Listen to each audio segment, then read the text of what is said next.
Final call, ಸಂಪುಟ ಪಟ್ಟಿ fix. ಯಾರಿಗೆ ಲಕ್, ಯಾರಿಗೆ ಶಾಕ್, ಹೇಗಿದೆ ಲಾಬಿ, ಸ್ಪೀಕರ್ ಸ್ಥಾನ ಯಾರಿಗೆ, ಏನು ಲೆಕ್ಕಾಚಾರ, ಕ್ಯಾಬಿನೆಟ್ ಕ್ಲೈಮ್ಯಾಕ್ಸ್.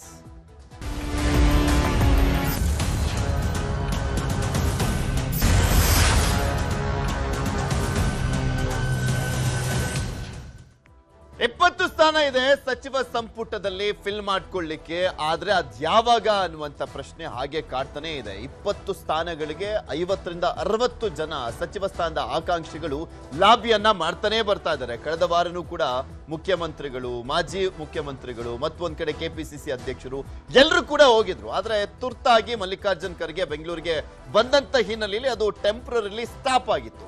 ಇವಾಗ ಮತ್ತೆ ಹೋಗಿದ್ದಾರೆ. ಒಂದೇ ಫ್ಲೈಟ್ ನಲ್ಲಿ ಹೋಗಿರುವಂತದ್ದು ಸಿಎಂ, ಎಕ್ಸ್ ಸಿಎಂ, ಕೆಪಿಸಿಸಿ ಅಧ್ಯಕ್ಷರೆಲ್ಲ. ಈಗ್ಲಾದ್ರೂ ಫೈನಲ್ ಆಗುತ್ತಾ ಅಥವಾ ಅಧಿವೇಶನ ಆದ ಬಳಿಕ ಫೈನಲ್ ಆಗುತ್ತಾ? ಇದೊಂದು ಕುತೂಹಲ ಇದೆ. ಯಾಕೆಂದ್ರೆ ಹೊಸದಾಗಿ ಸಚಿವರು ಬಂದಂತ ಸಂದರ್ಭದಲ್ಲಿ ಅಧಿವೇಶನದಲ್ಲಿ ನಂಗೊತ್ತಿಲ್ಲ ಅಂತ ಹೇಳ್ಬಿಟ್ರೆ ಮುಜುಗರ ಆಗ್ಬಿಡುತ್ತೆ ಅನ್ನುವಂತ ಕಾರಣಕ್ಕೋಸ್ಕರ ಅಧಿವೇಶನ ಆದ್ಮೇಲೆ ಏನಾದ್ರೂ ಮಾಡ್ತಾರಾ ಅಥವಾ ಬಿಫೋರೇ ಏನಾದ್ರೂ ಮಾಡ್ತಾರಾ? ಸದ್ಯದ ಕುತೂಹಲ ಅದು. ಕ್ಲೈಮ್ಯಾಕ್ಸ್ ಹಂತಕ್ಕೆ ಸಂಪುಟ ವಿಸ್ತರಣೆ, 20 ಸಚಿವರ ಲಿಸ್ಟ್ ಫೈನಲ್ಗೆ ಸರ್ಕಸ್ ಮಾಡ್ಲಾಗ್ತದೆ. ಯಾರಿಗೆ ಲಕ್ಕು, ಯಾರಿಗೆ ಶಾಕು ಅನ್ನುವಂತ ಕುತೂಹಲ. ದೆಹಲಿಗೆ ತೆರಳಿರುವಂತದ್ದು ಸಿಎಂ ಹಾಗೆ ಎಕ್ಸ್ ಸಿಎಂ ಆಗಿರುವಂತ ಸಿದ್ದರಾಮಯ್ಯನವರು ಇಂದು ರಾಹುಲ್ ಗಾಂಧಿ ಜೊತೆಗೆ ಚರ್ಚೆಯನ್ನ ಮಾಡಿ ಫೈನಲ್ ಮಾಡ್ತಾರೆ ಅಂತ ಹೇಳಲಾಗ್ತದೆ. ಹೊಸಬರಿಗೆ ಆದ್ಯತೆ ನೀಡಲಿಕ್ಕೆ ತಿಳಿಸಿದ್ರು ರಾಹುಲ್ ಗಾಂಧಿ. ಕಳೆದ ಬಾರಿ ತಗೊಂಡೋಗಿದ್ದಂತ ಪಟ್ಟಿಗೆ ಬಿಲ್ಕುಲ್ ನೋ, ಈ ಪಟ್ಟಿ ಬೇಡ, ಪರಿಷ್ಕರಿಸಿ ತಗೊಂಬನ್ನಿ ಅನ್ನುವಂಥದ್ದನ್ನ ಹೇಳಿದ್ರಂತೆ. ಅಂದ್ರೆ ಇಲ್ಲಿ ಬರೀ ಹಿರಿಯರಿಗೆ ಅನ್ನುವಂಥದ್ದಲ್ಲ, ಹಿರಿಯರು, ಕಿರಿಯರು, ಮಹಿಳೆಯರು ಇದೆಲ್ಲವನ್ನು ಕೂಡ ನೋಡಬೇಕಾಗುತ್ತೆ. ಅದರ ಜೊತೆಗೆ ಜಾತಿ, ಪ್ರಾದೇಶಿಕತೆ, ಜಿಲ್ಲಾವಾರು ಇವೆಲ್ಲವೂ ಮ್ಯಾಟರ್ ಆಗ್ತವೆ. ಅದರಂತೆ ಪಟ್ಟಿಯನ್ನ ಪರಿಷ್ಕರಿಸಿರುವಂಥದ್ದು ಮುಖ್ಯಮಂತ್ರಿ. ದೆಹಲಿಯಲ್ಲಿ ಬೀಡು ಬಿಟ್ಟಿದ್ದಾರೆ ಆಕಾಂಕ್ಷಿಗಳು. ಸಚಿವ ಸ್ಥಾನಕ್ಕಾಗಿ ಆಕಾಂಕ್ಷಿಗಳು ಭಾರಿ ಲಾಬಿಯನ್ನ ಮಾಡ್ತಾನೆ ಇದ್ದಾರೆ. ಪಾಪ ಚಾತಕ ಪಕ್ಷಿಗಳಂತೆ ಕಾಯ್ತಾ ಇದ್ದಾರೆ. ಯಾಕೆಂದ್ರೆ ಸಿದ್ದರಾಮಯ್ಯನವರ ಗೌರ್ಮೆಂಟ್ ಅಲ್ಲೇ 2.5 ವರ್ಷಕ್ಕಾದ್ರೂ ಸಂಪುಟ ಪುನರ್ರಚನೆ ಆಗುತ್ತೆ ಅನ್ನುವಂಥದ್ದು ಅನ್ಕೊಂಡಿದ್ರು. ಆಗ್ಲೇ ಇಲ್ಲ. ಅಲ್ಲೇ ಒಂದು 6 ತಿಂಗಳು ಹೋಯ್ತು. ಅದಾದ್ಮೇಲೆ DK ಶಿವಕುಮಾರ್ ಮುಖ್ಯಮಂತ್ರಿ ಆದ್ಮೇಲೆ 1.5 ತಿಂಗಳು ಇಲ್ಲೇ ಹೋಯ್ತು. ಇನ್ನು ಉಳಿದಿರುವಂಥದ್ದು 2 ವರ್ಷದಲ್ಲಿ 2 ತಿಂಗಳು ಹೋಯ್ತು. ಈಗ ಗಾಯಬದು. ಇನ್ನು ಉಳಿದಿರುವಂಥದ್ದು ಒಂದು 22 ತಿಂಗಳು. ಸೊ ಹೀಗಾಗಿ 2028ರ ಎಲೆಕ್ಷನ್ಗೆ ಇದು ಮ್ಯಾಟರ್ ಆಗುತ್ತೆ. ಸ್ಪೀಕರ್ ಸ್ಥಾನಕ್ಕೆ ಹೊಸ ಹೆಸರು ಬೇರೆ ಮುನ್ನೆಲೆಗೆ ಬಂದಿದೆ. BR ಪಾಟೀಲ್ಗೆ ಒಲಿಯುತ್ತಾ ಸ್ಪೀಕರ್ ಸ್ಥಾನ ಅಂತ. ಹಿಂದೆ ಫೈನಲ್ ಆಗುತ್ತಾ ಸಚಿವರ ಪಟ್ಟಿ. ಇನ್ನ ಕ್ಯಾಬಿನೆಟ್ ವಿಚಾರಕ್ಕೆ ಸಂಬಂಧಪಟ್ಟಂತೆ ಇಬ್ಬರು ನಾಯಕರು ಮಾತನಾಡಿದ್ದಾರೆ. ಒಬ್ಬರು ಕಂದಾಯ ಸಚಿವರಾಗಿರುವಂತಹ ಪರಮೇಶ್ವರ್, ಮತ್ತೊಬ್ಬರು ಜಲಸಂಪನ್ಮೂಲ ಸಚಿವ ರಾಮಲಿಂಗಾರೆಡ್ಡಿ. ಏನ್ ಮಾತನಾಡಿದ ನೋಡೋಣ. ಹೈಕಮಾಂಡ್ ಇದ್ದಾರೆ, ಚರ್ಚೆ ಮಾಡಿ ಹೈಕಮಾಂಡ್ನವರು ಅನುಮತಿ ಕೊಟ್ಟರೆ ಮಾಡ್ತಾರೆ. ಅಲ್ಲ, ಅವರು ಇವತ್ತೇನೋ ಚರ್ಚೆ ಮಾಡಿ ಹೈಕಮಾಂಡ್ನವರು ಅನುಮತಿಯನ್ನು ಕೊಟ್ಟರೆ ಇಮಿಡಿಯೇಟಾಗಿ ಆಗುತ್ತೆ. ಅಲ್ಲಿ ಎಸ್ ಅಂದ ತಕ್ಷಣ ಲಿಸ್ಟು ಕ್ಲಿಯರ್ ಆದ ತಕ್ಷಣ ಇಲ್ಲಿಗೆ ಗವರ್ನರಿಗೆ ಅವ್ರ ಸಮಯ ನೋಡಿಕೊಂಡು ತಿಳಿಸ್ತಾರೆ. ಅಲ್ಲ, ಏನೇನು ಮಾನದಂಡ ಉಪಯೋಗ ಮಾಡ್ತಾರೆ ಅದನ್ನು ನನಗೆ ಯಾವ ಮಾಹಿತಿ ಕೊಡೋ ಇಲ್ಲ. ನಮ್ಮನ್ನೇನು ಕರೆದಿಲ್ಲ ಅವರು ಏನು ಚರ್ಚೆ ಮಾಡ್ತಾರೆ ಅದು ಚರ್ಚೆ ಮಾಡಿ ಇವೆಲ್ಲ ಪ್ಯಾರಾಮೀಟರ್ಸ್ ಇಟ್ಕೊಂಡೇ ಮಾಡ್ತಾರೆ ಅಂತ ಅನಿಸುತ್ತೆ. ಯಾಕಂದರೆ ಹಿಂದೆ ನಾನು ಅಧ್ಯಕ್ಷನಾಗಿದ್ದಾಗ ನಾವು ಮಾಡುವಾಗಲೂ ಕೂಡ ಅದನ್ನೇ ಹೇಳೋರು, ನೀವು ಹೊಸ ನಾಯಕತ್ವವನ್ನು ಬೆಳೆಸಬೇಕು ಹಾಗೆ ಅಂತೇಳಿ ಒಂದು ಪ್ಯಾರಾಮೀಟರ್ನ ಇಟ್ಕೊಂಡಿದ್ರು. ಅದು ಈಗಲೂ ಅಪ್ಲೈ ಆಗುತ್ತೆ ಅಂತ ಅನ್ಕೊಳ್ತೀನಿ.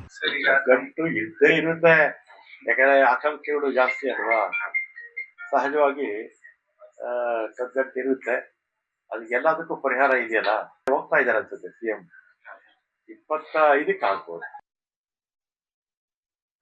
ಇದ್ರ ಬಗ್ಗೆ ಮಾತನಾಡ್ತಾ ಹೋಗೋಣ. ನಮ್ಮ ಜೊತೆ ಕಾಂಗ್ರೆಸ್ನ ವಕ್ತಾರರಾಗಿರುವಂತ ನಟರಾಜ್ ಗೌಡ್ರು ಹಾಗೆ ಬಿಜೆಪಿಯ ವಕ್ತಾರರಾಗಿರುವಂತ ವೆಂಕಟೇಶ ದೊಡ್ಡೇರಿ ಅವರು, ಇಬ್ಬರಿಗೂ ಕೂಡ ಕಾರ್ಯಕ್ರಮಕ್ಕೆ ಸ್ವಾಗತ. ನಟರಾಜ್ ಗೌಡ್ರಿಂದನೇ ಆರಂಭ ಮಾಡ್ತೀನಿ. ನಟರಾಜ್ ಗೌಡ್ರೆ, ಸಾಕಷ್ಟು ದಿನದಿಂದ ಚರ್ಚೆ ಮಾಡ್ತಿದ್ದೀವಿ, ಇವತ್ತಾಗತ್ತೆ ನಾಳೆ ಆಗತ್ತೆ ಹಾಗೆ ಬಿಡುತ್ತೆ ಅನ್ನುವಂಥ ರೀತಿಯಾದಂಥ ವಾತಾವರಣ, ಮತ್ತೆ ಅದಕ್ಕೆ ಫುಲ್ ಸ್ಟಾಪ್. ಅಟ್ಲೀಸ್ಟ್ ಈ ಬಾರಿ ಹೋಗಿದ್ರಲ್ಲ, ಈಗಲಾದ್ರೂ ಆಗುತ್ತೆ ಅನ್ನುವಂಥ ನಿರೀಕ್ಷೆ ಇಟ್ಕೊಬೋದಾ ಕಾಂಗ್ರೆಸ್ನ ಶಾಸಕರು? ಖಂಡಿತವಾಗಿ ಈ ಬಾರಿ ಆಗುತ್ತೆ. ಯಾಕಂದ್ರೆ ಕಳೆದ ಬಾರಿ ಬೇಕಾಗಿತ್ತು, 90% ಫೈನಲ್ ಆಗಿದೆ. ಒಂದು ಚರ್ಚೆ ಮಾಡಿ ಇಲ್ಲ ಇದೊಂದು ಅನುಮೋದನೆ ಮಾಡಿಸ್ಕೊಳ್ಳೋ ಅಗತ್ಯ ಇದೆ. ಹಾಗಾಗಿ ಇವತ್ತು ಹೋಗಿದ್ದಾರೆ. ನನ್ನ ಪ್ರಕಾರ ಇವತ್ತೇನಾದ್ರು ಅವ್ರ ಅನುಮೋದನೆ ಸಿಕ್ಕಿದ್ರೆ 25ನೇ ತಾರೀಕೊಳಗೆ ಯಾವ ಸಮಯದಲ್ಲಾದ್ರೂ ಕೂಡ ರಾಜ್ಯಪಾಲರಿಗೆ ಮಾಹಿತಿ ಕೊಟ್ಟು ಪ್ರಮಾಣ ವಚನ ತಗೊಂತಾರೆ. ಸಂಪೂರ್ಣವಾದಂತಹ ಕ್ಯಾಬಿನೆಟ್ ಅನ್ನ ಮಾಡ್ತಾರೆ. ಯಾವ್ದು 1-2 ಕೂಡ ಉಳಿಸ್ಕೊಳ್ಳೋದಿಲ್ಲ. ಆ ನಿಟ್ಟಿನಲ್ಲಿ ಇವತ್ತು ಎಲ್ಲಾದ್ರೂ ಚರ್ಚೆ ಮಾಡ್ಕೊಂಡಿದ್ದಾರೆ. ಎಲ್ಲ ಚರ್ಚೆ ಮಾಡ್ಕೊಂಡು ಸುದೀರ್ಘವಾಗಿ ಚರ್ಚೆ ಮಾಡಿದ್ದಾರೆ. 3 ಜನನು, ಮಾನ್ಯ ಸಿದ್ದರಾಮಯ್ಯನವರು, ಮಾನ್ಯ DK ಶಿವಕುಮಾರ್, ಆಮೇಲೆ ಖರ್ಗೆ ಸಾಹೇಬ್ರು ಕೂಡ ಗಮನಕ್ಕೆ ತಂದಿದ್ದಾರೆ, ಅದ್ರ ಜೊತೆ ಚರ್ಚೆ ಮಾಡಿದ್ದಾರೆ. ಇವತ್ತು ಡೆಲ್ಲಿಗೆ ಹೋಗಿ ಒಂದು ಔಪಚಾರಿಕವಾಗಿ ಅದ್ರ ಚರ್ಚೆ ಇದೆ. ಆಮೇಲೆ ಪರಿಪೂರ್ಣ, ಯಾಕಂದ್ರೆ ಎಲ್ಲಾ ಶಾಸಕರು ಕೂಡ ನೂತನ ಶಾಸಕರಲ್ಲ, 60 ಜನ ಆಲ್ರೆಡಿ ನಮಗೆ ಬೇಕು ಅನ್ನೋದು ಕೇಳ್ತಾ ಇದ್ದಾರೆ. 20 ಮಂತ್ರಿಗಳಿಗೆ 19 ಮಂತ್ರಿಗಳಿಗೆ 60 ಜನ ಕೇಳ್ತಾ ಇದ್ದಾರೆ. ಹಾಗಾಗಿ ಅವರೆಲ್ಲರನ್ನು ನೋಡಿ ಸಮಾಧಾನ ಮಾಡಿ ಹೊಸಬರಿಗೂ ಅವಕಾಶ ಕೊಡ್ಬೇಕು, ಜಾತಿವಾರು ಕೊಡ್ಬೇಕು, ಪ್ರಾದೇಶಿಕವಾರು ಕೊಡ್ಬೇಕು.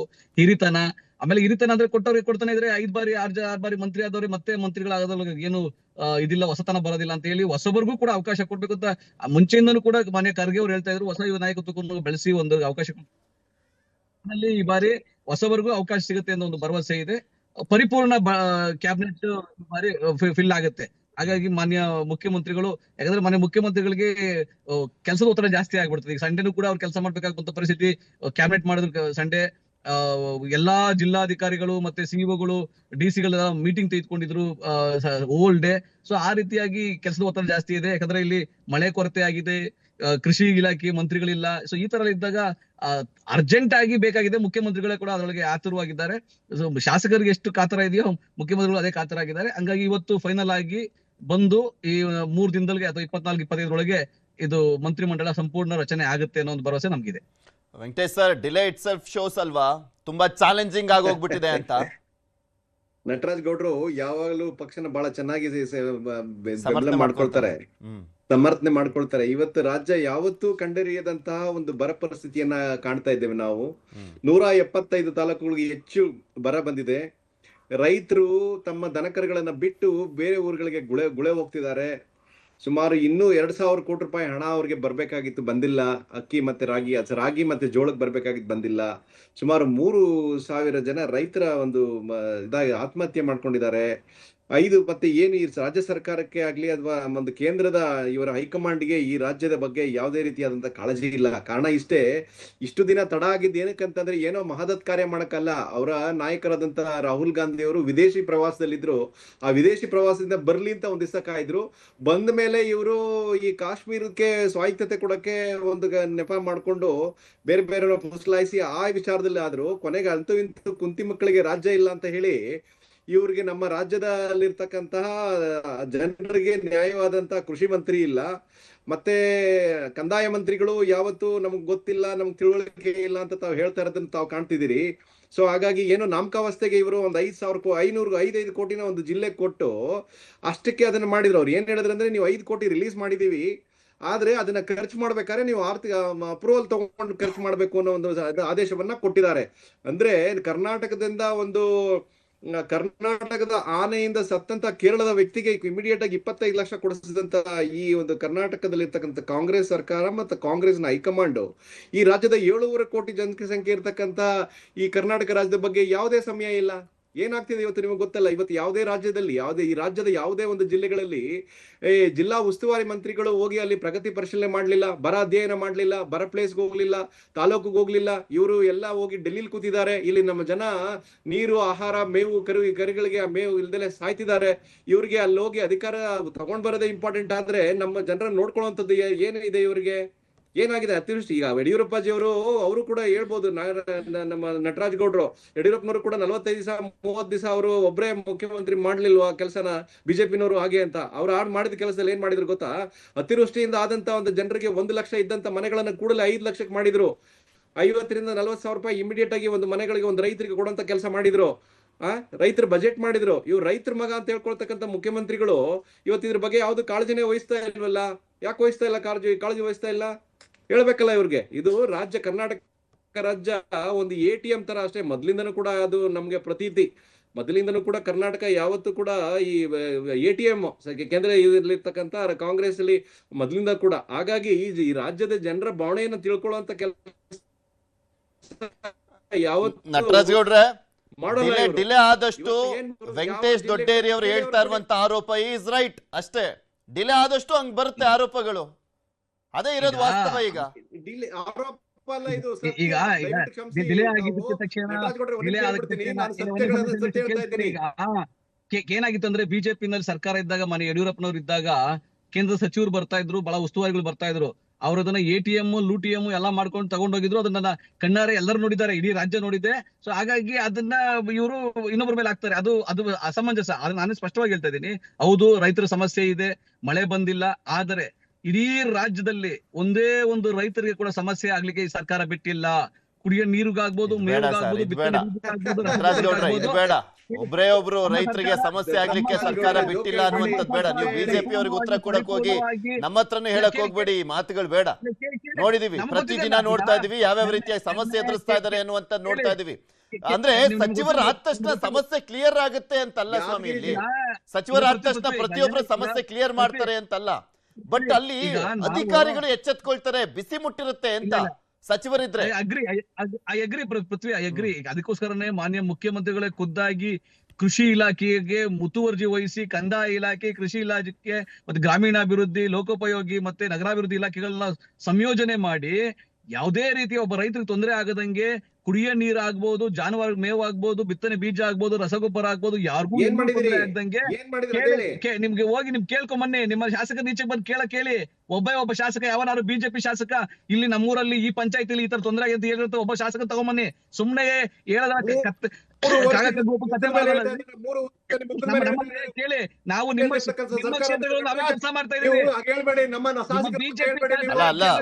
ನಟರಾಜ್ ಗೌಡ್ರೆ 5 ಕೋಟಿ ಅಲ್ಲ, ಟೋಟಲಿ 329 ಕೋಟಿ ಜಿಲ್ಲಾಧಿಕಾರಿಗಳ ಅಕೌಂಟ್ ಅಲ್ಲಿ ಇದೆ ಅಂತ ಪರಮೇಶ್ವರ್ ಅವರು ಹೇಳಿದ್ರು. ಬೆಳಿಗ್ಗೆ ಅಷ್ಟೇ ಮಾತನಾಡುವಂತ ಸಂದರ್ಭದಲ್ಲಿ ಆ ಸ್ಟೇಟ್ಮೆಂಟ್ ಕೊಟ್ಟಿದ್ದಾರೆ. ಅಕೌಂಟ್ ಅಲ್ಲಿ ಇದೆ ಸರ್, ಹೌದು, ಇಲ್ಲ ಅಂತ ಹೇಳ್ತಾ ಇಲ್ಲ. ಕುಡಿಯುವ ನೀರಿಗೂ 1 ಕೋಟಿಯನ್ನ ಕೊಟ್ಟಿದೀವಿ ನಾವು ಅಂತ ಹೇಳ್ತಾ ಇದಾರೆ. ಹೌದು, ಇಲ್ಲ ಅಂತಲ್ಲ. ಆನ್ ಗ್ರೌಂಡ್ ಯಾರು ಇಂಪ್ಲಿಮೆಂಟ್ ಮಾಡಿದ್ದಾರೆ, ಎಷ್ಟು ಮಟ್ಟಿಗೆ ಜನಕ್ಕೆ ತಲುಪಿದೆ, ಅದಷ್ಟೇ ಮ್ಯಾಟರ್ ಆಗೋದಿಲ್ಲಿ. Totally I agree. ನೋಡಿ, ನೀವು ನಾನು ಹೇಳ್ತೀನಿ ಕೇಳಿ. ಸುಮಾರು 178 ತಾಲೂಕುಗಳಲ್ಲಿ ವಾಡಿಕೆಗಿಂತ 35% ಮಳೆ ಕಡಿಮೆ ಬಂದಿದೆ. ಬಿತ್ತನೆ 45% ಕಡಿಮೆ ಆಗಿದೆ. ನೀರು ಶೇಖರಣೆ, ಇಡೀ ರಾಜ್ಯದಲ್ಲಿ ನೀರು ಶೇಖರಣೆ 55% ಕಡಿಮೆ ಆಗಿದೆ. ಇದು ಎಲ್ಲಾ ಅಂಕಿಅಂಶಗಳು ಇಟ್ಕೊಂಡು ಮಾನ್ಯ ಮುಖ್ಯಮಂತ್ರಿಗಳು, ಕಂದಾಯ ಸಚಿವರು, ಉಪಮುಖ್ಯಮಂತ್ರಿಗಳಾಗಿ ಇಡೀ 239 ತಾಲೂಕುಗಳಿಗಾಗ್ಬೋದು, ಜಿಲ್ಲೆಗಳಿಗಾಗ್ಬೋದು ಎಲ್ಲೂ ತೊಂದರೆ ಆಗದಂಗೆ ಒಂದು ತಂಡಗಳನ್ನ, ಟಾಸ್ಕ್ ಫೋರ್ಸ್ ಗಳನ್ನ ಮಾಡಿದ್ದಾರೆ. ಕಾರ್ಯನಿರ್ವಾಹಕ ಅಧಿಕಾರಿಗಳು ಮತ್ತೆ ಜಿಲ್ಲಾಡಳಿತ ಮತ್ತೆ ತಹಸೀಲ್ದಾರು ಮತ್ತೆ PDOಗಳು ಎಲ್ಲರನ್ನೂ ಉಪಯೋಗಿಸಿಕೊಂಡು ಎಲ್ಲರಿಗೂ ಒಂದು ಟಾಸ್ಕ್ ಅನ್ನ ಕೊಟ್ಟು ಎಲ್ಲೂ ಒಬ್ಬರಿಗೂ ತೊಂದರೆ ಆಗದಂಗೆ ನೋಡ್ಕೋಬೇಕು ಅಂತ ಹೇಳಿ ಹಣವನ್ನ ಯಾವುದೇ ರೀತಿಯ ಕೊರತೆ ಆಗಬಾರದು ತೀರ್ಮಾನ ಮಾಡಿದ್ದಾರೆ. ಇದು ನಮ್ಮ ಬದ್ಧತೆ. ಇವನ್ ಬಿಜೆಪಿ ಶಾಸಕರು ಇರ್ತಕ್ಕಂಥ ಕ್ಷೇತ್ರಗಳಲ್ಲೂ ಕೂಡ ನಮ್ಮ ಕಾಂಗ್ರೆಸ್ ಶಾಸಕರಿಗೆ ಹೆಂಗಾಗ್ಬಿಟ್ಟಿದೆ ಅಂದ್ರೆ ಅಲ್ಲಿ ನಾಯಕರ ಮನೆಗಳಿಗೆ ಎಡತಾಕ್ಲೇಬೇಕು. ಕ್ಷೇತ್ರದಲ್ಲಿ ಕೂತ್ಕೊಂಡ್ರೆ ನಮಗ್ ಸಚಿವ ಸ್ಥಾನ ಸಿಗಲ್ಲ, ಡೆಲ್ಲಿಲಿ ಕೂತ್ಕೊಂಡ್ರೆ ಅಟ್ಲೀಸ್ಟ್ ಏನೋ ಇನ್ಫ್ಲೂಯೆನ್ಸ್ ಮಾಡಿದ್ರೆ ಸಿಗುವಂತ ಚಾನ್ಸ್ ಮಿಸ್ ಆಗ್ಬಾರ್ದು ಅಂತ ಪಾಪ ಅವರು ನಿರಂತರವಾಗಿ ಲಾಬಿಯನ್ನು ಮಾಡ್ತಾನೆ ಇದ್ದಾರೆ. ತಪ್ಪು ಅಂತಲ್ಲ, ಯಾಕೆಂದ್ರೆ ಸಚಿವರಾಗ್ಬೇಕು ಅನ್ನುವಂತ ಎಲ್ರಿಗೂ ಕೂಡ ಆಸೆ ಇರುತ್ತೆ. ಇದು ನಿನ್ನೆ ಮೊನ್ನೆದಲ್ಲ ನಟರಾಜ್ ಗೌಡ್ರೆ ಸಮಸ್ಯೆ. 2.5 ವರ್ಷ ಸಿದ್ದರಾಮಯ್ಯನವರ ಗೌರ್ಮೆಂಟ್ ಆದಾಗಿನಿಂದಲೂ ಕೂಡ ಇದೆ. MLCಗಳು ಪತ್ರ ಬರೆದಿದ್ರು, ಹೊಸದಾಗಿ ಶಾಸಕರಾದಂತವ್ರು 40 ಜನ ಪತ್ರ ಬರೆದಿದ್ರು, ನಮ್ಮಲ್ಲಿ 5 ಜನಕ್ಕೆ ಕೊಡಿ ಅಂತ. ಹಿರಿಯ ಶಾಸಕರು ಆಮೇಲೆ ಅವರು ರೊಚ್ಚಿಗೆದ್ದು ಸಭೆ ಮೇಲೆ ಸಭೆ ಮಾಡಿದ್ರು. ಇದು ಹತ್ತತ್ರ 8 ತಿಂಗಳಾಗ್ಬಿಟ್ಟಿದೆ ಈ ಸಮಸ್ಯೆ. ಹೌದು, ಖಂಡಿತ ಪೃಥ್ವಿ. ನಾನೇನಿಲ್ಲ, 2.5 ವರ್ಷ ಮುಗಿದ ತಕ್ಷಣನೇ ಕೆಲವು ಮಂತ್ರಿ ರೀಶಫಲ್ ಆಗುತ್ತೆ, ಸಚಿವ ಸಂಪುಟ ಬದಲಾವಣೆ ಆಗುತ್ತೆ, ಪುನರಚನೆ ಆಗುತ್ತೆ ಅಂತ ಆಕಾಂಕ್ಷಿಗಳಿದ್ರು. ಖಂಡಿತ ಶಾಸಕರಾದಂತವ್ರು, ಪ್ರಥಮ ಬಾರಿ ಶಾಸಕರಾದವರು, 2 ಬಾರಿ ಶಾಸಕರಾದವರು, MLCಗಳಾದಂತವ್ರು ನಮಗೂ ಅವಕಾಶ ಕೊಡಿ ಅಂತ ಹೇಳಿ ಎಲ್ಲರೂ ಪತ್ರ ಬರೆದು ನಿಜ, ಹೋಗಿ ಭೇಟಿ ಮಾಡಿದ್ದು ನಿಜ. ಆದರೆ ಯಾವುದೇ ಕೆಲಸ ಆದ್ರೂ ಕೂಡ 14 ಜನ ಮಂತ್ರಿಗಳು ಮುಖ್ಯಮಂತ್ರಿ ಆದಿಯಾಗಿ ಯಾವತ್ತೂ ಕೂಡ ಕೆಲಸದಲ್ಲಿ ಕರ್ತವ್ಯ ಲೋಪವನ್ನ ಬಿಜೆಪಿ ತರ ಯಾವತ್ತೂ ಮಾಡಿಲ್ಲ. ಕರ್ತವ್ಯವನ್ನ ಚಾಣಚಕ್ಷತೆಯಿಂದ, ಬಹಳ ಜವಾಬ್ದಾರಿಯಿಂದ, ಹೊಣೆಗಾರಿಕೆಯಿಂದ ಕೆಲಸ ಮಾಡ್ತಾ ಇದ್ದಾರೆ. ಬಿಜೆಪಿ ಶಾಸಕರು ಇರ್ತಕ್ಕಂಥ ಕ್ಷೇತ್ರಗಳಲ್ಲೂ ನಾವೇ ಕೆಲಸ ಮಾಡ್ತಾ ಇದೀವಿ, ಅದು ನಮ್ಗೆ ಸಂತೋಷ ಇದೆ. ಆದ್ರೆ ನಾನೊಂದು ಸ್ಪಷ್ಟವಾಗಿ ಹೇಳ್ತೀನಿ, 24/7 ವಾರ್ ಫೂಟ್ ಅಲ್ಲಿ ಸರ್ಕಾರ ಚೆನ್ನಾಗಿ ನಡೀತಾ ಇದೆ ರಾಜ್ಯದಲ್ಲಿ. ಆದ್ರೂ ಒಳ್ಳೆ ಫೈಟ್ ಮಾಡ್ತಾ ಇದ್ದಾರೆ ವಾರ್ ಫೂಟ್ ಅಲ್ಲಿ ನಿಂತ್ಕೊಂಡು. ಆಮೇಲೆ ಕೇಳಿ, ಅದು ಡೆಲ್ಲಿನಲ್ಲಿ ಒಂದಿನ ಡೆಲ್ಲಿಗೆ ಹೋಗಿದ ತಕ್ಷಣ 1.5 ತಿಂಗಳು ಅದು 3 ವರ್ಷದಿಂದ ಹೋಗಿದ್ದಾರೆ ಅಂತಲ್ಲ, 3 ವರ್ಷದಲ್ಲೂ ಕೆಲಸ ಮಾಡ್ತಾರೆ, ಇವಾಗ್ಲೂ ಕೆಲಸ ಮಾಡ್ತಾರೆ. ನಾನೇನ್ ಹೇಳ್ತೀನಿ ಸ್ಪಷ್ಟವಾಗಿ ಅಂದ್ರೆ, ಇವತ್ತು ಮಂತ್ರಿಮಂಡಲ ಸಂಪೂರ್ಣ ಪರಿಪೂರ್ಣ ಆಗುತ್ತೆ. ಬಿಜೆಪಿ ಶಾಸಕರು ಮನೆಯಿಂದ ಈಚೆಗೆ ಬನ್ನಿ, ರೆಸಾರ್ಟ್ ಗಳಿಂದ ಈಚೆಗೆ ಬನ್ನಿ. ಬಿಜೆಪಿ ಮೋಜು ಮಸ್ತಿ ಬಿಜೆಪಿನಲ್ಲ ಸರ್ ಇಲ್ಲಿ ಕೇಳೋದು, ಬಿಜೆಪಿನಲ್ಲ ನಟರಾಜ್ ಗೌಡ್ರೆ, ಬಿಜೆಪಿನಲ್ಲ ಕೇಳೋದು. ಸರ್ಕಾರ ಏನ್ ಮಾಡ್ತಾ ಇದೆ, ಸಚಿವರು ಏನ್ ಮಾಡ್ತಾ ಇದಾರೆ, ಅಧಿಕಾರಿಗಳಿಗೆ ಯಾರು ಏನ್ ಸೂಚನೆ ಕೊಟ್ರು ಅಂತ ಕೇಳೋದು. ಬಿಜೆಪಿನ್ ಕೇಳಂಗಿದ್ರೆ ನಿಮ್ ಗವರ್ಮೆಂಟ್ ಯಾರು ಪ್ರಶ್ನೆ ಮಾಡ್ತಾ ಇದ್ರು? ಕೇಳಿ ಕೇಳಿ, ಈಗ ನೀವು ನಿಮ್ ಪ್ರಶ್ನೆ ಚೆನ್ನಾಗಿದೆ. ನಾನು ನಿಮ್ಗೆ ಹೇಳ್ದೆ, ಕಾರ್ಯನಿರ್ವಾಹಕ ಅಧಿಕಾರಿಗಳು ಮತ್ತೆ ಜಿಲ್ಲಾಧಿಕಾರಿಗಳಿಗೆ ಭಾನುವಾರ ಸಂಡೇ ಮಾರ್ನಿಂಗ್ ಟು ಈವ್ನಿಂಗ್ ಮುಖ್ಯಮಂತ್ರಿಗಳು, ಕಂದಾಯ ಸಚಿವರು, ಉಪಮುಖ್ಯಮಂತ್ರಿಗಳು ಮತ್ತೆ ನೀರಾವರಿ ಸಚಿವರು ಎಲ್ಲರೂ ಕೂತ್ಕೊಂಡು ಅವ್ರ ಜೊತೆ ಸಭೆಗಳನ್ನ ಮಾಡಿ, ಎಲ್ಲಿ ಕೊರತೆ ಇದೆ, ಯಾವ ಪಂಚಾಯತಿನಲ್ಲಿ ನೀರಿನ ಕೊರತೆ ಇದೆ, ಎಲ್ಲಿಂದ ಟ್ಯಾಂಕರ್ ಓಡಿಸ್ತಾ ಇದ್ದಾರೆ, ಎಲ್ಲಿ ಮೇವೆ ಕೊರತೆ ಇದೆ, ಎಲ್ಲೂ ಬಿತ್ತನೆ ಬೀಜದ ಅಗತ್ಯ ಇದೆ, ಎಲ್ಲಿ ರಸಗೊಬ್ಬರ ಇದೆ ಅಂತ ಹೇಳಿ ಇಂಡಿವಿಜುವಲ್ ಆಗಿ ಪಂಚಾಯತಿ ವೈಸ್ ತೆಗೆದುಕೊಂಡು ಸಭೆಗಳನ್ನ ಮಾಡಿದ್ದಾರೆ, ನಿರ್ದೇಶನ ಕೊಟ್ಟಿದ್ದಾರೆ, ಹಣವನ್ನ ಬಿಡುಗಡೆ ಮಾಡಿದ್ದಾರೆ. ಎಲ್ಲೂ ಯಾರಿಗೂ ತೊಂದರೆ ಆಗದಂಗೆ ನೋಡ್ಕೋಬೇಕಂತ ಹೊಣೆಗಾರಿಕೆ ಜಿಲ್ಲಾಡಳಿತಕ್ಕೂ ಇದೆ, ತಹಸೀಲ್ದಾರ್ಗೂ ಇದೆ, ನಮ್ಮ ಶಾಸಕರುಗಳಿಗೂ ಇದೆ, ನಮ್ಮ ಮಂತ್ರಿಗಳಿಗೂ ಇದೆ, ನಮ್ಮ ಸರ್ಕಾರಕ್ಕಿದೆ. ಇನ್ನೊಂದು ಚರ್ಚೆ ನಡೀತಾ ಇದೆ ನಟರಾಜ್ ಗೌಡ್ರೆ. ಅಧಿವೇಶನ ಈ ಬಾರಿ ಅಂದ್ರೆ 6ನೇ ತಾರೀಕಿಂದ ಶುರುವಾದಂತ ಸಂದರ್ಭದಲ್ಲಿ 6ನೇ ತಾರೀಕು ಸಂತಾಪ ಸೂಚನೆಗೆ ಅಲ್ಲಿಗೆ ಮುಗ್ದೋಗುತ್ತೆ. 7ನೇ ತಾರೀಕು ಸ್ಪೀಕರ್ ಆಯ್ಕೆಗೆ ಅಲ್ಲಿಗೆ ಮುಗ್ದೋಗುತ್ತೆ. ಇನ್ನ 8, 9 ರಜಾ, 10, 11, 12, 13, 4 ದಿನ ಮಾತ್ರ ನಡೆಯುತ್ತೆ. ಸೊ ಹೀಗಾಗಿ ಅಧಿವೇಶನ ಮುಗಿದ ಮೇಲೆ ಮಾಡ್ಬಿಡೋಣ ಸಂಪುಟ ವಿಸ್ತರಣೆಯನ್ನ. ಅದಕ್ಕೂ ಮುಂಚೆ ಮಾಡ್ಬಿಟ್ರೆ ಅಲ್ಲಿ ಈಗ ಸಚಿವ ಸಂಪುಟ ವಿಸ್ತರಣೆ ಆಗ್ಬಿಟ್ರೆ ಸಾಕಷ್ಟು ಜನ ಪ್ರಶ್ನೆಗಳಿಗೆ ಉತ್ತರ ಕೊಡ್ಲಿಕ್ಕೆ ಆಗ್ದಲೆ ನನಗೆ ಗೊತ್ತಿಲ್ಲ ಅಂತ ಆಗ್ಬಿಟ್ರೆ ಸರ್ಕಾರಕ್ಕೆ ಮುಜುಗರ ಅನ್ನುವಂತ ನಿಟ್ಟಿನಲ್ಲಿ ಕೆಲವು ಕಾಂಗ್ರೆಸ್ ಶಾಸಕರೇ ಮಾತನಾಡ್ತಾ ಇದ್ರು, ಅಧಿವೇಶನ ಆದ್ಮೇಲೆ ಆಗುವಂತ ಚಾನ್ಸಸ್ ಅಂತ. ಹೌದಾ? ಯಾರೇ ಮಾತಾಡಿದ್ರು ಕೂಡ ಅವ್ರಿಗೆ ಮಾಹಿತಿಯ ಕೊರತೆಯಿಂದ ಮಾತಾಡಿರ್ಬೇಕೆ ಹೊರತು ಸತ್ಯ ಅಲ್ಲ. ಯಾಕಂದ್ರೆ ನೋಡಿ, ಇಲ್ಲೊಂದು ವ್ಯವಸ್ಥೆ ಇದೆ, ಸರ್ಕಾರ ಕೂಡ ನಡೀತಾ ಇದೆ, ಮುಖ್ಯಮಂತ್ರಿಗಳು, ಉಪಮುಖ್ಯಮಂತ್ರಿಗಳು ಮತ್ತೆ ಇಂಟೈರ್ 14 ಜನ ಮಂತ್ರಿಗಳು, ಅವ್ರಿಗೆ ಜಿಲ್ಲಾ ಉಸ್ತುವಾರಿ ಕೂಡ ಹಾಕಿದ್ದಾರೆ, ಜಿಲ್ಲಾಡಳಿತ ಇದೆ, ಅವರೆಲ್ಲರೂ ಸೇರಿಸ್ಕೊಂಡು ಯಾವುದೇ ರೀತಿಯ ಸಮಸ್ಯೆ ಆಗದಂಗೆ ಇಲ್ಲಿವರೆಗೂ ನೋಡ್ಕೊಂಡಿದೀವಿ. ಅವ್ರಿಗೆ ಮಾಹಿತಿ ತೆಗೆದುಕೊಳ್ಳೋದು ಫಿಂಗರ್ ಟಿಪ್ಸ್ ಅಲ್ಲಿ ಸಿಗುತ್ತೆ, 1 hour ಅಲ್ಲಿ ಸಿಗುತ್ತೆ. ಅವ್ರು ಯಾವ ಪ್ರಶ್ನೆ ಆದ್ರೂ, ಯಾವ ಉತ್ತರ ಆದ್ರೂ, ಯಾವ ಫಿಂಗರ್ ಟಿಪ್ ಅಲ್ಲಿ ಸಿಗುತ್ತೆ. ಯಾಕಂದ್ರೆ ನಾವು ಯಾವಾಗ್ಲೂ ಜಾಗ್ರತೆಯಿಂದ ಇರ್ತಕ್ಕಂತಹ ಸರ್ಕಾರ, ಕೆಲಸ ಮಾಡೋ ಸರ್ಕಾರ, ನಿರಂತರವಾಗಿ ಜನ ಸಂಪರ್ಕದಲ್ಲಿ ಇರ್ತಕ್ಕಂಥ ಸರ್ಕಾರ. ನಮ್ಗೆ ಯಾವ ರೀತಿಯಾದ ತೊಂದರೆ ಆಗೋದಿಲ್ಲ. ಬಿಜೆಪಿ ತೊಂದರೆ ಆಗುತ್ತೆ, ನಾವ್ ಯಾವ ಕ್ಷೇತ್ರಕ್ಕೆ ಹೋಗ್ಲಿಲ್ಲ, ಕೆಲಸ ಮಾಡಿಲ್ಲ, ಬರಲ್ಲ ಅವ್ರಿಗೆ. ವೆಂಕಟೇಶ್ ಅವರೇ, ನಮ್ಮ ನಟರಾಜ್ ಅವರು ಹೇಳೋ ಪ್ರಕಾರ ಅವ್ರಿಗೇನು ಅವರ ಕಾಂಗ್ರೆಸ್ ನಲ್ಲಿ ಆಡಳಿತದಲ್ಲಿ ಇರ್ತಕ್ಕಂಥ MLA-ಗಳಿಗೆ, ಮಂತ್ರಿಗಳಿಗೆ ಮತ್ತು ಮುಖ್ಯಮಂತ್ರಿಗಳಿಗೆ ತೊಂದರೆ ಆಗಲ್ಲ, ಅವ್ರು ಹೇಳ್ತಾ ಇರೋದು ಸರಿ ಇದೆ. ಆದ್ರೆ ಇವತ್ತು ನಾನು ಒಂದು ಅಂಕಿಅಂಶನ ಹೇಳಲಿಕ್ಕೆ ಬಯಸ್ತೇನೆ. ಯಾದಗಿರಿ ಜಿಲ್ಲೆನಲ್ಲಿ 3 ತಿಂಗಳಲ್ಲಿ 3 ರಿಂದ 6 ತಿಂಗಳಲ್ಲಿ 77 ಜನ ರೈತರು ಆತ್ಮಹತ್ಯೆ ಮಾಡ್ಕೊಂಡಿದ್ದಾರೆ. ಕೊಪ್ಪಳ, ಯಾದಗಿರಿ ಮತ್ತೆ ಚಿತ್ರದುರ್ಗ ಮತ್ತೆ ಉತ್ತರ ಕನ್ನಡದ ಬಹುತೇಕ ಭಾಗಗಳಲ್ಲಿ ಜನ ತಮ್ಮ ದನಕರುಗಳನ್ನ ಉಳಿಬಿಟ್ಟು ಬೇರೆ ಹೋಗ್ತಿದ್ದಾರೆ. ನಮ್ಮ ನಟರಾಜ್ ಅವ್ರು ಹೇಳೋ ಪ್ರಕಾರ ಏನ್ ನಾವು ಮಾಡ್ಬಿಟ್ಟಿದೀವಿ, ನಮ್ಮ ಯಾರು ಒಬ್ಬ ರೈತನಿಗೂ ಇಲ್ಲ ಅಂತ ಹೇಳೋ ಮಾತಿದೆಯಲ್ಲ, ಅದು ಅತ್ಯಂತ ಖಂಡನೀಯ, ಅಸಮರ್ಥತೆಯ ಸಂಕೇತ.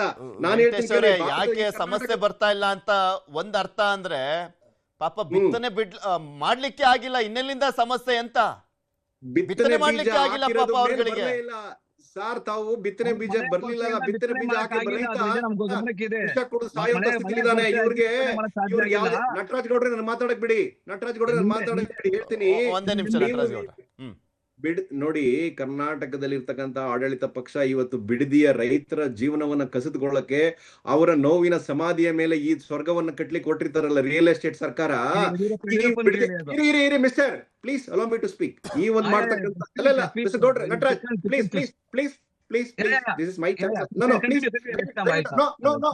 No please maintain your dignity. ಮಾತಾಡಿ, ನನಗ್ ಬಿಡಿ. ಏನಿ ಕರ್ನಾಟಕ ಸರ್ಕಾರ ಏನಿದೆ ಇವತ್ತು, ಬಿಡದಿ ರೈತರನ್ನ ಒಕ್ಕಲೆಬ್ಬಿಸಿ ಅಲ್ಲಿ ನಡೀತಕ್ಕಂತ ಬೆಳೆ ಬದುಕನ್ನ ಸಮಾಧಿ ಮಾಡಿ, ಆ ಸಮಾಧಿಯ ಮೇಲೆ ಇವರ ಟ್ವಿನ್ ಸಿಟಿ, ಆ city, IT city, IS city ಅಂತ ಕಟ್ಟಿ ಇವ್ರು ರಿಯಲ್ ಎಸ್ಟೇಟ್ ಮಾಡ್ಕೊಳ್ಳೋಕೆ ಆಸಕ್ತಿ ತೋರಿಸ್ತಿದ್ದಾರೆ.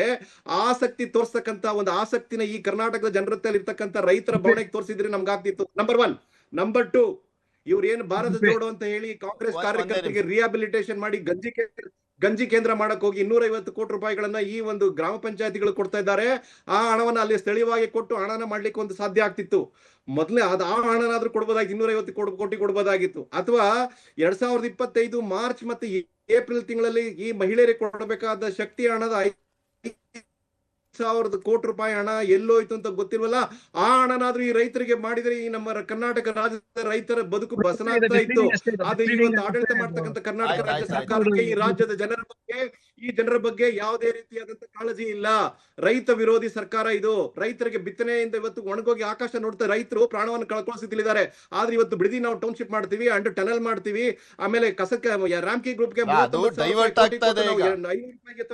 ಸಂಕಷ್ಟಗಳು ಡೈವರ್ಟ್ ಆಗ್ತದೆ, ಸಮಸ್ಯೆಗಳು ಆ ವಿಚಾರದಲ್ಲಿ ಡೈವರ್ಟ್ ಆಗ್ತಾ ಇದೆ ಅಷ್ಟೇ.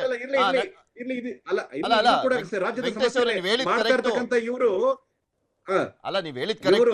ಅಂತ ವಿಚಾರಗಳು ದೊಡ್ಡ ವಿಚಾರಗಳು ಚರ್ಚೆ ಆಗ್ತಾ ಬೇರೆ ಸಮಸ್ಯೆಗಳು ಡೈವರ್ಟ್ ಆಗ್ತಾ ಇದಾವೆ ಅಂತ ನಾನು ಹೇಳಿದೆ. ನಿಮ್ ಸಪೋರ್ಟಿವ್ ಒಂದೇ ನಿಮಿಷ ವೆಂಕಟೇಶ್ ಅವರು. ರೈತರಿಗೆ ಸಹ ಹೇಳಿ ಹೇಳಿ ನಟರಾಜ್ ಗೌಡ್ರೆ. ಈಗ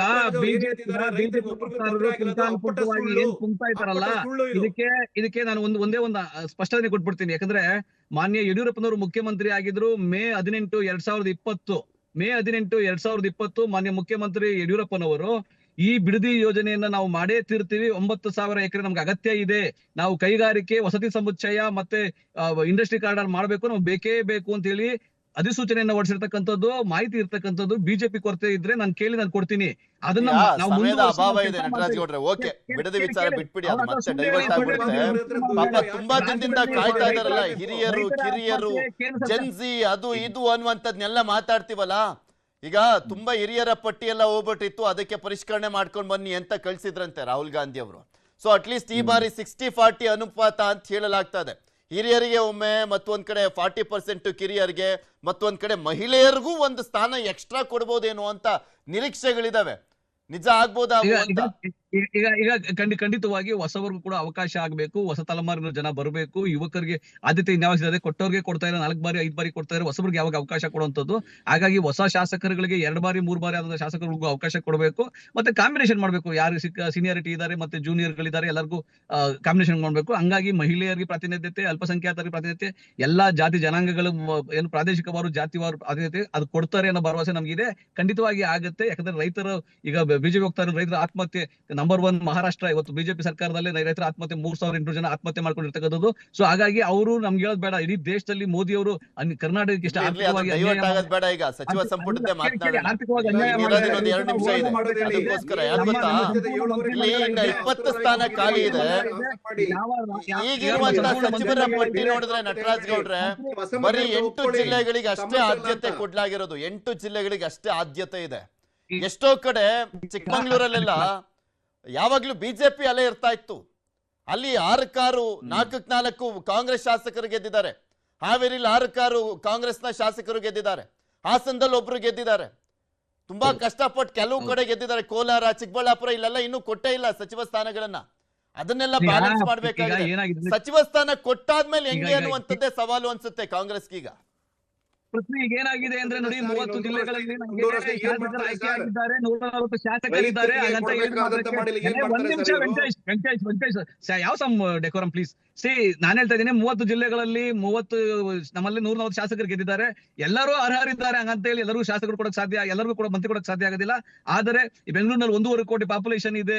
ಬೆಳಗಾವಿ ಮತ್ತೆ ಬೆಂಗಳೂರಿಗೆ ಜಾಸ್ತಿ ಪ್ರಾಧಾನ್ಯತೆ ಕೊಡ್ಬೇಕಾಗ್ತದೆ. ಮೈಸೂರು, ತುಮಕೂರು ಕೊಡ್ಬೇಕಾಗ್ತದೆ. ಎಲ್ಲ ಎಲ್ಲೆಲ್ಲಿ ಸಾಧ್ಯ ಆಗುತ್ತೆ ಅಲ್ಲಿ ಕೊಡ್ತಾರೆ. ಈಗ ಚಿಕ್ಕಬಳ್ಳಾಪುರ ಮತ್ತೆ ಕೋಲಾರ 2 ಸೇರಿ ಒಬ್ರು ಮಂತ್ರಿ ಕೊಟ್ಟರು ಕೂಡ 2 ಅವಿಭಜಿತ ಕೋಲಾರ ಇತ್ತು, ಅಲ್ಲೂ ಕೂಡ ಮ್ಯಾನೇಜ್ ಮಾಡಬಹುದು. ಆ ರೀತಿಯಾಗಿ ಅವರು ಒಂದು ಸಮೀಕರಣ ಮಾಡ್ತಾರೆ. ಮಾನ್ಯ ಮುಖ್ಯಮಂತ್ರಿ ಸಮೀಕರಣ ಮಾಡಿ ಆ ರೀತಿಯಾಗಿ ಬರ್ತಾರೆ. ಆಮೇಲೆ ಏನಾಗಿದೆ ಅಂದ್ರೆ, ಈ ಬಾರಿಯ ಸಚಿವ ಸಂಪುಟ ರಾಜಕೀಯವಾಗಿ ನೋಡೋದಾದ್ರೆ 2028ರ ಎಲೆಕ್ಷನ್ಗೆ ತುಂಬಾ ಇಂಪಾರ್ಟೆಂಟ್ ಆಗುತ್ತೆ.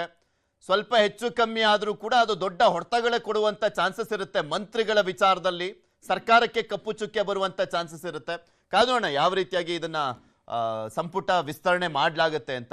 ಸಾರಿ ವೆಂಕಟೇಶ್ ಅವರೇ, ಸಮಯದ ಅಭಾವ, ಅದಕ್ಕೋಸ್ಕರ ಇಲ್ಲೇ ಮುಗಿಸ್ತಾ ಇದ್ದೀನಿ. ಧನ್ಯವಾದ ವೆಂಕಟೇಶ್ ಅವರೇ, ಹಾಗೆ ನಟರಾಜ್ ಗೌಡ್ರೆ ಇಷ್ಟೊತ್ತಂಗ ಜಾಯ್ನ್ ಆಗಿ ನಿಮ್ಮ ಅಭಿಪ್ರಾಯವನ್ನು ವ್ಯಕ್ತಪಡಿಸಿದ್ದಕ್ಕೆ. ಸಚಿವ ಸಂಪುಟ ವಿಸ್ತರಣೆ ಅಧಿವೇಶನ ಮುಂಚೆನೇ ಆಗುತ್ತಾ ಅಥವಾ ಅದಾದ್ಮೇಲೆ ಆಗುತ್ತಾ ಅನ್ನುವಂಥದ್ದು ಕೂಡ ಅಷ್ಟೇ ಕುತೂಹಲ ಇದೆ. ಕೆಲವು ಕಾಂಗ್ರೆಸ್ ಶಾಸಕರು ಮಾತನಾಡ್ತಾ ಇದ್ದಾರೆ, ಅಧಿವೇಶನ 4 ದಿನ ನಡೆಯುವಂತ ಕಾರಣಕ್ಕೋಸ್ಕರ ಸಂಪುಟ ವಿಸ್ತರಣೆಯನ್ನ ಅಧಿವೇಶನ ಆದ ಬಳಿಕನೇ ಮಾಡಬಹುದು ಅಂತ ಹೇಳಲಾಗ್ತಾ ಇತ್ತು. ಕಾನೋಣ ಏನಾಗಬಹುದು ಅನ್ನುವಂಥದ್ದು. ಯಾಕಂದ್ರೆ ಮುಖ್ಯಮಂತ್ರಿಗಳು, ಮಾಜಿ ಮುಖ್ಯಮಂತ್ರಿಗಳು ಎಲ್ಲ ಅಲ್ಲೇ ಇದ್ದಾರೆ. ಫೈನಲ್ ಮಾಡ್ಕೊಂಡೇ ಬರ್ತಾರಾ ಅಥವಾ ಇನ್ನೂ ಡಿಲೇ ಆಗುತ್ತಾ, ಡ್ರ್ಯಾಗ್ ಆಗುತ್ತಾ ಅಂತ. ಇದಾಗಿತ್ತು ಇವತ್ತಿನ ಮಾತುಕತೆ. ನೋಡ್ತಾರೆ ನ್ಯೂಸ್ 18, ಜಾಲ ನಮ್ಮದು, ಬಲ ನಿಮ್ಮದು.